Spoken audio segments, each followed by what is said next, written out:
डूंगरपुर में gas tanker पलट गया। टैंकर से अमोनिया का रिसाव हो रहा है। डूंगरपुर में NH 48 पर लहणा घाटी में ये गैस टैंकर पलटा है। टैंकर पलटने से अमोनिया गैस का रिसाव देखा जा रहा है। यूपी निवासी टैंकर चालक हादसे में घायल भी हो गया। रतनपुर पुलिस चौकी का स्टाफ मौके पर पहुंचा। टैंकर को हाईवे पर किनारे लाने की कोशिशें अब भी जारी हैं।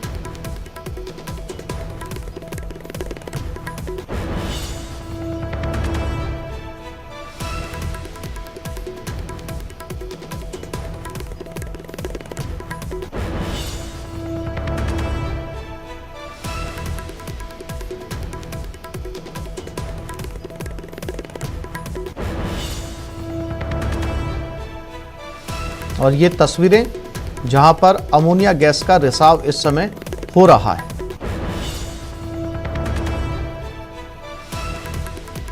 यूपी का ये टैंकर बताया जा रहा है। इसमें चालक भी घायल हुआ है। चालक को अस्पताल में भर्ती करवा दिया गया है। फिलहाल टैंकर जयेश से बात करते हैं। जयेश संवाददाता डूंगरपुर हमारे साथ जुड़ गए। जयेश, क्या टैंकर को किनारे लगा दिया गया है इस समय? केवल हादसे के बाद में टैंकर से लगातार गैस रिसाव हो रहा है और टैंकर में जितनी मात्रा में गैस भरी हुई है अभी तक टैंकर से गैस खत्म नहीं हुई है।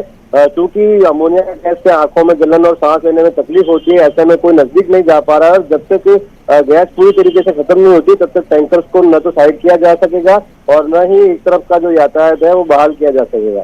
जी जयेश, अमोनिया गैस का रिसाव तस्वीरों में साफ तौर पर देखा जा सकता है, जो कि सेहत के लिए खतरनाक है। क्या इस समय रिसाव जारी है या इस रिसाव को रोका जा रहा है? रिसाव को रोकने के प्रयास पुलिस कर रही है, लेकिन इतने इंतजाम पुलिस के पास है नहीं और अमोनिया गैस के रिसाव के चलते जो आसपास का वातावरण है वो दूषित हो गया है और आंखों में जलन और सांस लेने में तकलीफ होने के चलते टैंकर के नजदीक कोई नहीं जा पा रहा है। इस वजह से हाईवे का जो एक तरफ का यातायात है वो भी रोक दिया गया है।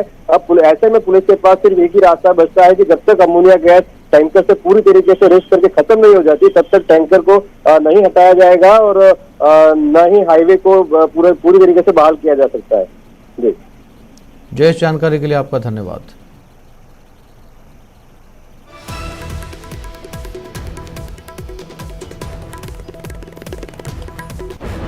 पावर हाउस पर शराब पार्टी, ग्रामीणों ने हंगामा किया। कोटा के गैंता में विद्युत दफ्तर पर ग्रामीणों ने प्रदर्शन किया। बिजली नहीं आ रही थी, कर्मचारी पार्टी कर रहे थे। गैंता पावर हाउस में ये शराब पार्टी चल रही थी।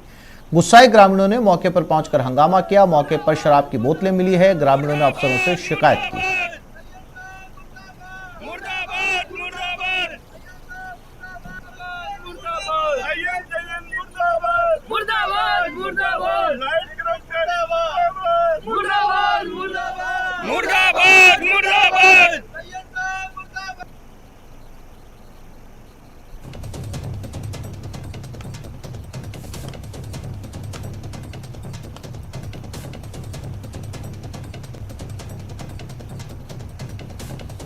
और मंत्री बीडी कल्ला के भतीजे के घर पर चोरी हुई। बीकानेर से खबर है, मंत्री के भतीजे के घर पर चोरों ने धावा बोल दिया। डागा मोहल्ले में स्थित मंत्री बीडी कल्ला के भतीजे के घर पर चोरी हुई। मंत्री कल्ला के भतीजे के परिजन यात्रा पर गए थे। नया शहर थाना पुलिस की गश्त की पोल खुली। पुलिस मामले को अब दबाने में लगी।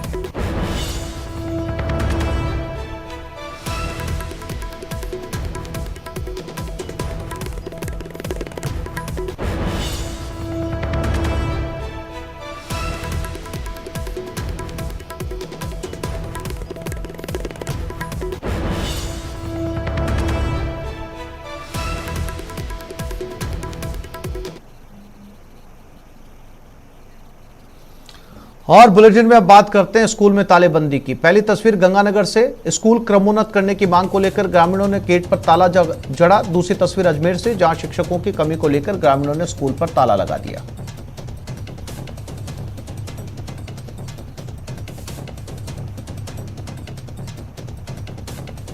स्कूलों में तालाबंदी, धरने पर बैठे ग्रामीण। गंगानगर के रायसिंह नगर में स्कूल पर जड़ा गया ताला। स्कूल क्रमोन्नत करने की मांग, ग्रामीणों ने स्कूल के गेट पर ताला लगाया। धरने पर ग्रामीण बैठे थे। स्कूल स्टाफ को नहीं अंदर जाने दिया गया। क्रमोन्नत करने के आदेश होने तक तालाबंदी की घोषणा की गई। रायसिंह नगर के ततारसर गांव का यह मामला बताया जा रहा है।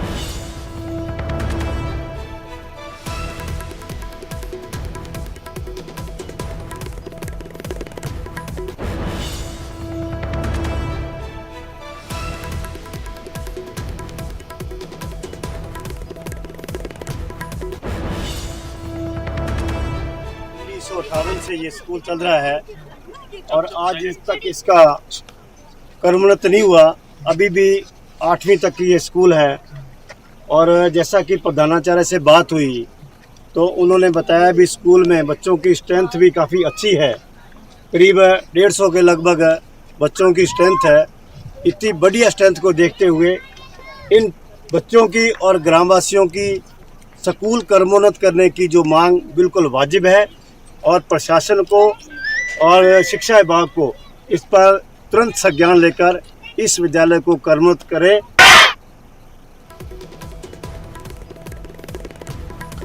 और इसी खबर पर ज्यादा जानकारी के लिए बात करते हैं गंगानगर संवाददाता अशोक शर्मा के साथ। अशोक, फिलहाल क्या स्थिति है, क्या शिक्षा विभाग के अधिकारी यहां पर पहुंचे हैं, क्योंकि जो कर्मचारी हैं, जो टीचर हैं, वो भी बाहर खड़े हैं। बिल्कुल आसिफ जी, देखिए ये रायसी नगर ब्लॉक के गांव ततारसर का मामला है, जहां पर ग्रामीणों के साथ साथ विद्यार्थियों के द्वारा आज लगातार दूसरे दिन स्कूल की तालाबंदी की गई है। कल पहले दिन भी तालाबंदी की गई थी, जिस पर शिक्षा विभाग के साथ साथ स्थानीय जनप्रतिनिधि भी मौके पर पहुंचे थे और शिक्षा विभाग के अधिकारियों के द्वारा ग्रामीणों और विद्यार्थियों की मांग को देखते हुए शिक्षा विभाग के उच्च अधिकारियों तक एक प्रस्ताव बनाकर भेज दिया गया है। लेकिन ग्रामीणों और विद्यार्थियों का कहना है कि जब तक स्कूल के कर्मोन्नत करने के आदेश नहीं जारी किए जाते तब तक स्कूल की तालाबंदी वो लगातार जारी रखेंगे। स्थानीय जनप्रतिनिधियों ने भी ग्रामीण और विद्यार्थियों की मांग को समर्थन देते हुए इस स्कूल को कर्मोन्नत करने की मांग की है, क्योंकि बच्चों का ये कहना है कि 8वीं तक ही ये मात्र स्कूल है जो 1957-58 से संचालित की जा रही है।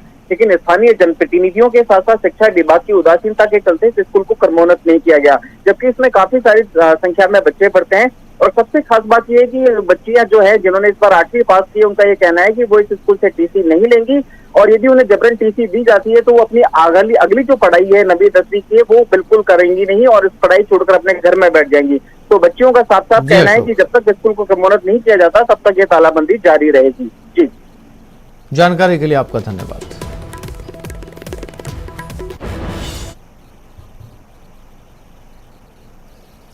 और इसके अलावा अजमेर जिले के 2 सरकारी स्कूलों में स्टाफ की कमी के चलते ग्रामीणों ने तालेबंदी कर विरोध प्रदर्शन किया। जिले के भिनाय कस्बे के सोबड़ी गांव में स्कूल स्टाफ नहीं होने के चलते ग्रामीणों ने स्कूल के मुख्य द्वार पर ताला लगाकर बाहर धरना शुरू कर दिया। इस स्कूल में 4 क्लर्क के पद खाली होने के अलावा 2 शिक्षकों के पद भी खाली हैं। तालाबंदी की सूचना मिलते ही ब्लॉक शिक्षा अधिकारी मौके पर पहुंचे, ग्रामीणों को समझाया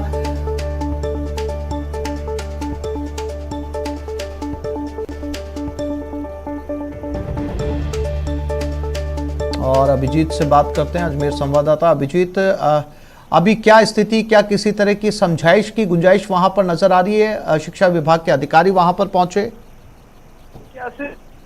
2 अलग अलग कस्बों में स्कूल की तालाबंदी हुई है, भिनाय और रूपनगढ़। इन दोनों कस्बों के गांवों में जो सरकारी स्कूल है वहां पर एक में जहां पर शिक्षकों के पदों की कमी है उसको लेकर ग्रामीणों ने तालाबंदी कर धरना प्रदर्शन किया है। तो वहीं रूपनगढ़ कस्बे के जिस सरकारी स्कूल में तालाबंदी की गई है वहां जो एक शिक्षक है मोहन चौधरी, उसको प्रतिनियुक्ति में किसी अन्य स्कूल में शिफ्ट कर जाने के खिलाफ ग्रामीण जो है वो लामबंद हुए हैं। इन दोनों ही जगहों पर ग्रामीणों के विरोध प्रदर्शन को देखते हुए ब्लॉक शिक्षा अधिकारी जो है संबंधित वो मौके पर पहुंच गए हैं, समझाइश के प्रयास किए जा रहे हैं। जहां तक भिनाई की बात है तो वहां पर जो ब्लॉक शिक्षा अधिकारी पहुंचे हैं उन्होंने जल्द से जल्द जो रिक्त पद है उन्हें भरने की बात कही है। तो वहीं रूपनगढ़ कस्बे में जो शिक्षक को प्रतिनियुक्ति पर भेजने का विरोध किया जा रहा है वहां पर भी समझाइश के प्रयास जारी है। फिलहाल दोनों ही स्कूलों में अभी तालाबंदी है और ग्रामीण और शिक्षा विभाग के अधिकारियों की भी संवाद जारी है। अभिजीत, जानकारी के लिए आपका धन्यवाद।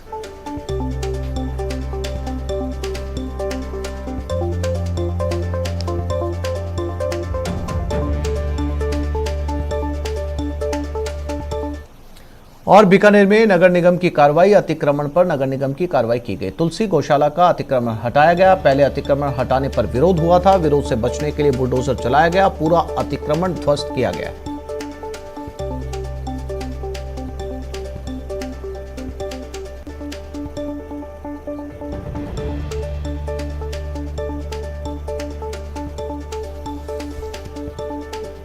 तो अतिक्रमण पर नगर निगम की ये कार्रवाई है। बीकानेर में नगर निगम ने ये कार्रवाई की है। तुलसी गौशाला का अतिक्रमण हटाया गया है। हालांकि पहले विरोध किया गया था, लेकिन आज ये अतिक्रमण हटा लिया गया है। और जैसलमेर से बड़ी खबर है, ग्राम हमीरा में यूआईटी की अतिक्रमित भूमि को अतिक्रमण मुक्त करवा लिया गया। नगर विकास न्यास की भूमि को अतिक्रमण मुक्त करवाया गया। 150 बीघा भूमि का अतिक्रमण किया गया था। अतिक्रमण मुक्त जिला कलेक्टर के निर्देश पर गठित विशेष टीम ने यह कार्रवाई की है।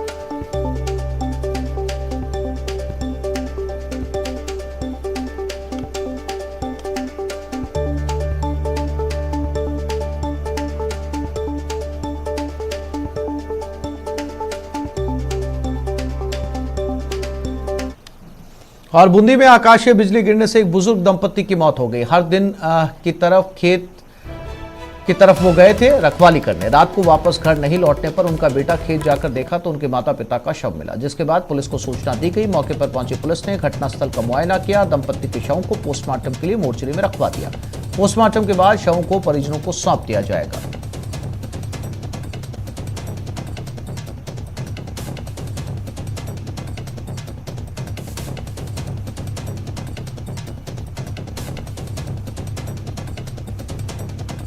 और ये खबर बांसवाड़ा से है। कुशलगढ़ में आकाशीय बिजली गिरने से 4 लोगों की मौत हो गई। हादसे में 2 लोग गंभीर रूप से झुलस गए। कुशलगढ़ उपखंड क्षेत्र के भोराज गांव में बिजली गिरी। जिला कलेक्टर प्रकाश चंद्र शर्मा और पुलिस अधीक्षक मौके पर पहुंचे। कुशलगढ़ सीएचसी में कलेक्टर और एसपी ने घायलों से मुलाकात की। कुशलगढ़ सीएचसी की मोर्चरी में शव को रखवाया गया है।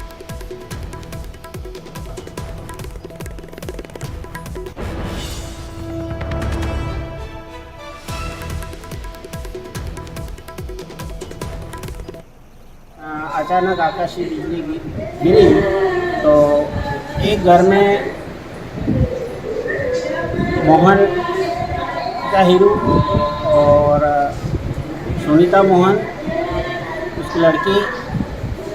कितने साल की आयु के तीनों व्यक्ति कितने साल के आयु के? मोहन की उम्र 38। अच्छा। और कोटपुतली में घरों में करंट दौड़ा। 10 से ज्यादा मकानों में करंट फैल गया। घर में सो रही 3 बच्चियों को करंट लगा। तीनों बच्चियों को बीडीएम अस्पताल में भर्ती करवाया गया। एक की हालत गंभीर होने पर जयपुर रेफर किया गया। विद्युत फॉल्ट से बिजली के उपकरण जल गए। प्रागपुरा थाना इलाके के द्वारिकापुरा की यह घटना बताई जा रही है।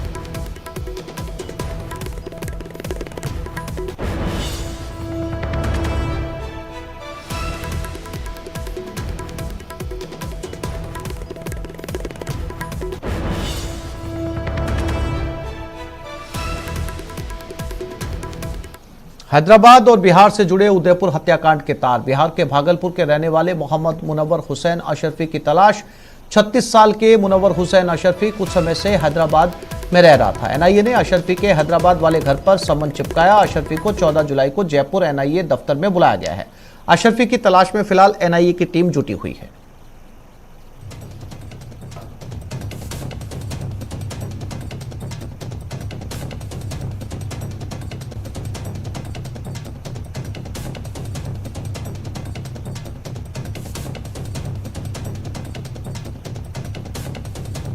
और सूत्रों के हवाले से खबर है। ये तस्वीरें उदयपुर के गुनाहगार मोहम्मद गौस और वसीम अतारी की है। जब ये दोनों साल 2017-18 में हैदराबाद गए थे। ये तस्वीरें एनआईए को वसीम के फोन से मिली हैं। जांच एजेंसी अब इनसे हैदराबाद जाने के पीछे क्या मकसद था, इस बारे में पूछताछ कर रही है। जांच के दौरान पता चला कि मोहम्मद गौस और वसीम अतारी देश भर में लोगों को दावत इस्लामिया से जोड़ने का काम कर रहे थे और इसके लिए पैसा भी जमा कर रहे थे।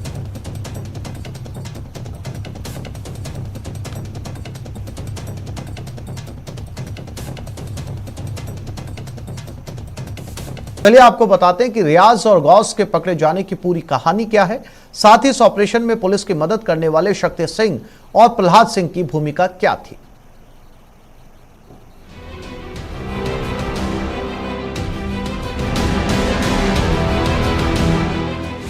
दो भाइयों ने हिम्मत दिखाई, समय पर पुलिस को सूचना पहुंचाई। दोनों की जांबाजी पुलिस के काम आई। पुलिस के मददगार, देश के हीरो। जी हां, काम ही कुछ ऐसा किया है कि राजस्थान ही नहीं पूरे देश को इन पर गर्व है। इनके हौसले और जांबाजी की मिसाल दी जा रही है। कन्हैया लाल हत्याकांड के आरोपियों को पुलिस ने घटना के कुछ ही घंटों में गिरफ्तार कर लिया था, लेकिन ये कोई नहीं जानता कि दोनों आरोपियों को गिरफ्तार करने के पीछे पुलिस की मुखबिरी नहीं थी, बल्कि इन दोनों हैवानों को दबोचने में राजसमंद के 2 जांबाज युवकों का हाथ रहा। इन युवकों ने न सिर्फ पुलिस को दोनों आतंकियों की सूचना दी, बल्कि दोनों आतंकियों का 30 किलोमीटर तक पीछा कर पुलिस के हवाले किया। चलिए अब हम आपकी इन जांबाज युवकों से पहचान करा दें। शक्ति सिंह चुंडावत, निवासी तालगांव राजसमंद। काम, कन्हैयालाल हत्याकांड के आरोपियों को पकड़वाया। नाम, प्रहलाद सिंह चुंडावत, निवासी तालगांव राजसमंद। काम, कन्हैयालाल हत्याकांड के आरोपियों को पकड़वाया। दरअसल शक्ति सिंह चुंडावत और प्रहलाद सिंह चुंडावत दोनों सगे भाई हैं। इनके पास देवगढ़ थाने से एक पुलिस मित्र का फोन आया था और इनसे दोनों हमलावरों गौस मोहम्मद और मोहम्मद रियाज को ट्रैक करने के लिए मदद मांगी गई थी। जयपुर से पुलिस थाने से फोन आया था मेरे, जयपुर पुलिस का, बाबू सिंह जी कांस्टेबल है। कौन कहता है कि उदयपुर में जो भी हत्या हुई है उसके कोई आरोपी आए हुए इस तरह 2 जन है। बाइक है पेशन प्रो ब्लैक कलर की और 2611 नंबर है उसके बाइक के। तो हम भी उसका पीछा कर रहे हैं और उसे ताली कर भी आ सकते हैं। आप थोड़ा सतर्क रहना और ध्यान रखना। फिर क्या था, दोनों जांबाज अपनी जान की परवाह किए बिना पुलिस की मदद में जुट गए और लगातार फोन से पुलिस के संपर्क में रहे। अरावली के उबड़ खाबड़ ग्रामीण इलाकों में 30 किलोमीटर से ज्यादा की दूरी तक हमलावरों का पीछा किया। हर मोड़ के बारे में बताते हुए पूरे समय पुलिस के संपर्क में रहे। कन्हैयालाल हत्याकांड के आरोपियों ने शक्ति और प्रहलाद को डराने की भी कोशिश की। चाकू दिखाकर पीछा नहीं करने की धमकी दी, लेकिन दोनों जांबाज बिना डरे इनका पीछा करते रहे। हम लोग वहीं बैठे थे चौराहे के ऊपर, तो बाइक लेके बैठ गए थे। थोड़ी देर बाद वो हमारे सामने निकले, फोन कटा हुआ। थोड़ी देर बाद तो हमने वापस कॉल भी किया और पीछा करने लगे उनका कि हमारे सामने निकले और हम उनका पीछा कर रहे हैं। लगातार उनसे बात चल रही थी पुलिस से कि वहाँ पहुँचे 2-3 किलोमीटर या 4-5 किलोमीटर जाए आगे जाके उन्होंने हमारे को उनको पता लग गया कि कोई पीछा कर रहा है हमारा। उन्होंने एक में से चाकू निकाला और हमारे सामने भी किया और बोला हमारा पीछा मत करो, मार डालेंगे, ऐसा करेंगे। अल्लाह ऊपर वो चिल्ला रहे थे लेकिन हम डरे नहीं, क्यों, हम संपर्क में थे पुलिस के। उन्होंने यही कहा था पुलिस वालों ने कि भाई आगे नाकाबंदी है, पुलिस चौराहे पर हरिया के ऊपर। हम वहाँ पहुँचे तो वहाँ नाकाबंदी नहीं थी। ऐसे टीम की तरफ जा रहे थे, सामने से हमारे को पुलिस वैन दिख गई थी। उसको हमने वापस टर्न करवाया कि ये बाइक लेके जा रहे हो आरोपी। तो उनको और पता लगी आरोपी हो गई, भाई पुलिस भी पीछे आ गई। तो उन्होंने स्पीड बढ़ा ली, भीम बाजार के अंदर घुस गए। हम भी उनके पीछे थे और पुलिस वाले भी पीछे थे। काफी देर तक चली आंख मिचौली के बाद गौस मोहम्मद और मोहम्मद रियाज को पुलिस ने दबोच लिया। हमारे को चकमा दिया और पुलिस वालों को चकमा देके गायब हो गए। हम लोग वापस हाईवे के ऊपर आ गए पुलिस आने के बाद और पुलिस वाले अंदर ढूंढ रहे थे।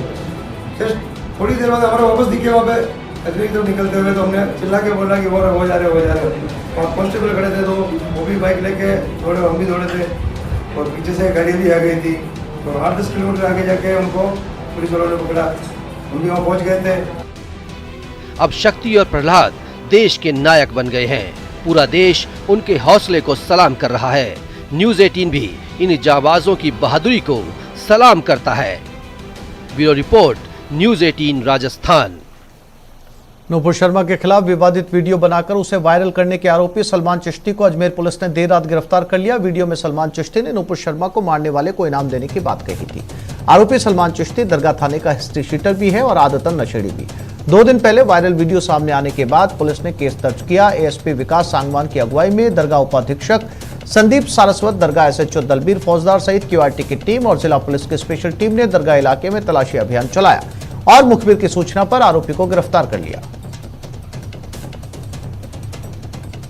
संज्ञान में आया था कि दरगाह के खादिम सलमान चिश्ती द्वारा एक भ्रामक और आपत्तिजनक वीडियो शेयर किया गया है, जिसके बाद तुरंत एफआईआर दर्ज कर ली गई और विभिन्न टीम बनाकर साइबर टीम की मदद के द्वारा भी आज सलमान चिश्ती को घर से दस्तयाब किया गया।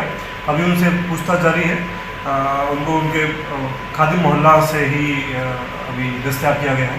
बाकी एक बार अभी पूछताछ हो जाए कि वो कब उन्होंने वीडियो बनाया। एक छोटे